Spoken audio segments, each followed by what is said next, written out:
Leo tunaenda kuangalia kundi la pili ambalo lilisumbua na lilitesa kanisa la Kristo lilipoanza huko nyakati za mwanzo kabisa. Kundi hili liliitwa kundi la Wanikolai. Wakina Nikolai ni wakina nani basi?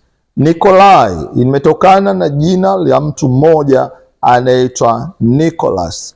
Inasemekana Nicholas ni mmojawapo katika wale watu 7 ambao mitume waliwekea mikono ili kuweza kuwasaidia katika kazi zao. Soma neno la Mungu kutoka katika kitabu kile cha Matendo ya Mitume sura ile ya 6 na ule mstari wa 5. Biblia inasema mitume baada ya kujazwa Roho Mtakatifu waliwawekea mikono wale watu 7, mmojawapo alikuwa ni Nicholas. Nicholas ni mzaliwa wa Antiokia. Aliingia kwenye dini ya Kiyahudi. Aliposikia habari za Kristo akabadilisha maisha yake na kumpokea Kristo, akawa mwongofu mpya ndani ya Yesu Kristo. Nicholas inasemekana baada ya kukosa nafasi ya kuwa baba wa kiroho wa kanisa la Antiokia, kwa sababu alitokea Antiokia, alitegemea yeye ndiye angepewa kulisimamia lile kanisa la Antiokia badala Barnabas pamoja na Paulo. Yeye hakupewa ile nafasi. Kanisa la Antiokia lilianzishwa na Paulo pamoja na mtume Petro. Barnabas alitumwa kule na Paulo. Paulo aliweka kituo katika hilo kanisa kwa ajili ya mission za Kikristo katika maeneo yote ya Uturuki pamoja na Ugiriki. Jambo hili inasemekana lilimsababisha Nicholas aanze kujiunganisha na zile dini za kale, dini za kipagani ambazo aliziacha. Dini hii ni dini ambayo ilikuwa ikiabudu katika miungu ya Balaamu. Nicholas, wafuasi wake waliitwa wafuasi wa Nikolai.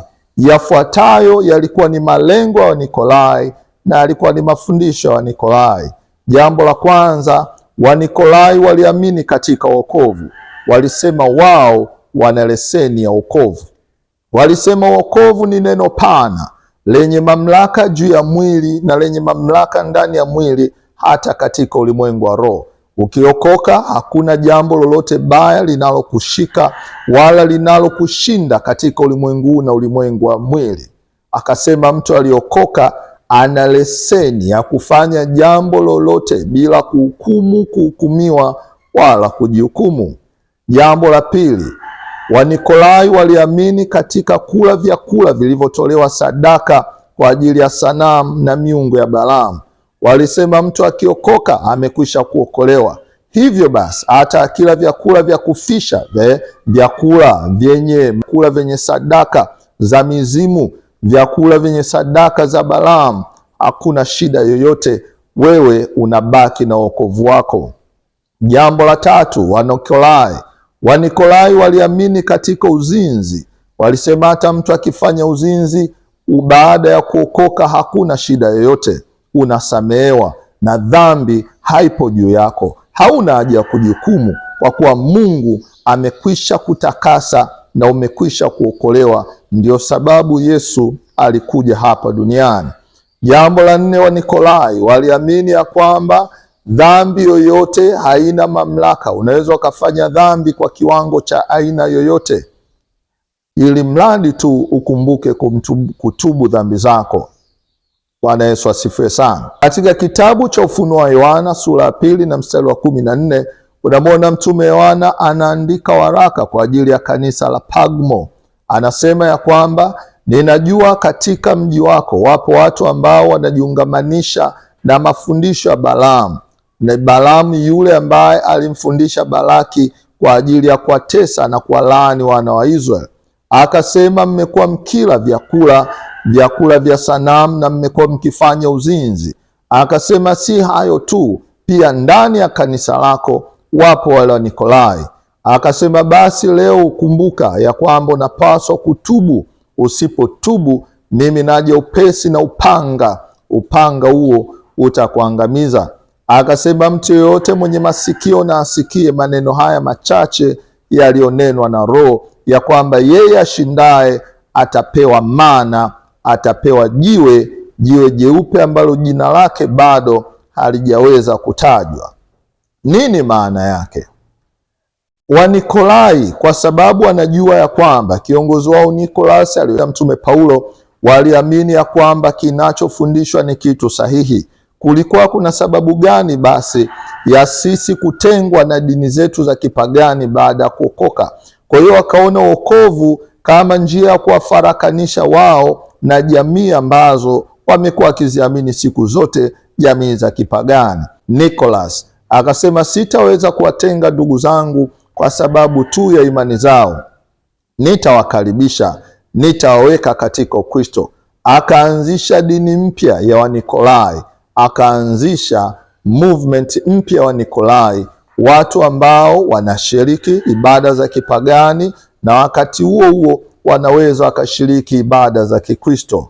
Yohana alionyeshwa katika maono akimwambia Yohana, andika barua kwa ajili ya kanisa hili ya kwamba mimi nitawaangamiza na mimi nitawakata upanga. Bwana Yesu asifiwe.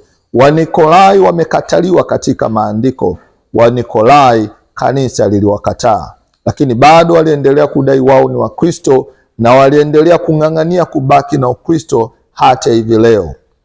Leo tunashuhudia yapo madhehebu mengi yakiamini katika uzinzi, yakiamini katika usherati, yakiamini katika kutoa sadaka za kafara na wakijiita Wakristo. Hawa ni mojawapo ya madhehebu ambayo yalisababisha Biblia iandikwe. Biblia iliandikwa kama sehemu ya kujitenga na haya mafundisho na kama sehemu ya mwongozo wa mtu ambaye anajiita Mkristo. Bwana Yesu asifiwe. Unaweza ukatuandikia, unadhani dhehebu gani au kikundi gani kinachoitwa Wakristo wana tabia ya kutoa sadaka za kafara, wana tabia za kufanya uzinzi, wana tabia za kufanya uasherati na uharibifu na dhambi za aina yote, wakisingizia kuna dhambi inayokaa juu yao. Bwana Yesu asifiwe. Unaweza ukatuandikia, kwa sababu makundi mengi yaliyolisumbua kanisa mwanzoni hata hivi leo bado yapo ndani ya kanisa. Mungu akubariki. Kundi la tatu ambalo lilisumbua kanisa likasababisha kanisa liandike barua na wazee wakakaa kuanza kuandika Biblia.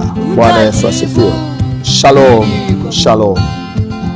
Yewe Baba na wewe